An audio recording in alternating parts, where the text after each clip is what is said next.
Hi everyone, Robin here. Thanks for joining me today on Poppystamps. My card features another one of the large word dies from Poppystamps. It's the Hugs, and I think with a simple change of sentiment, you could use this card for just about any occasion.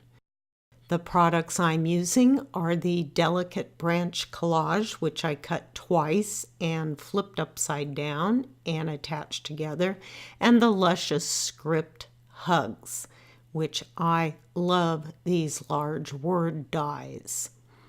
My card base is an A2, and I have cut a piece of Nina Solar White at 4 1/4 by 11.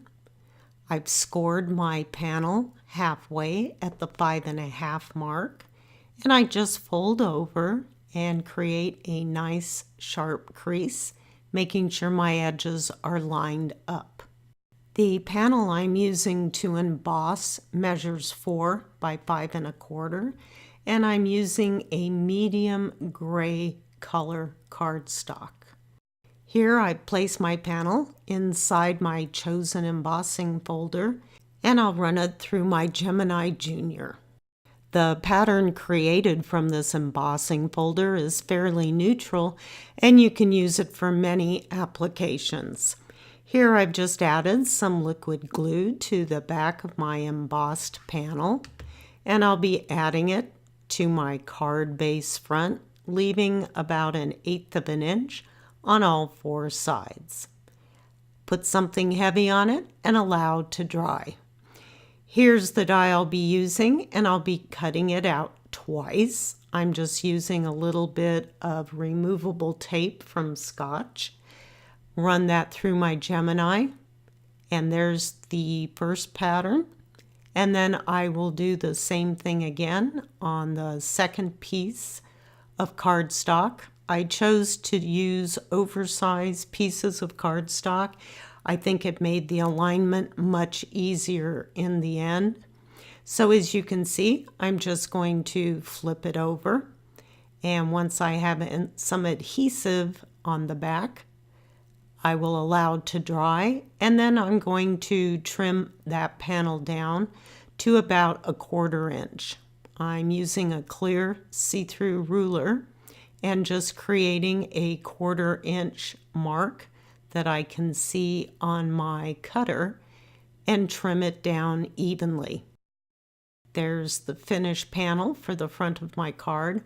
I really like the leaves going in both directions. I think it makes a gender neutral type card, but I think it would work extremely well for more masculine type cards. Here I'm using some very thin foam tape on the back so I can pop it onto the front of my card. And it would also make a pretty good shaker, but I wasn't going for a shaker today. My hugs I cut the first time out of some white cardstock using the dark brown for the word hugs, but it was so stark it didn't seem to work out well. I then chose the gray that I used for my embossing panel, but it blended in too much. So just like Goldilocks, the third time was the charm. I chose a medium gray, and it was just the look I was going for. I added some liquid adhesive to the back of the word hugs, laid it onto its panel, and allowed to dry. I have positioned my hugs onto the front panel of my card, and I'm just going to apply some liquid glue only to the back of the S and the H. Didn't need any other glue because the little branches will be supporting most of my word die. I allowed that to dry, and off camera I created a happy birthday tag. The sentiment is from the birthday blowout stamp set.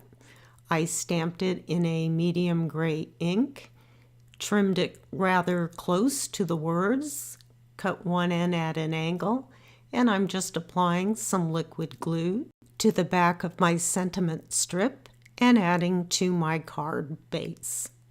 Since this card was so simple, I decided to add a few sparkling clear sequins from Pretty Pink Posh.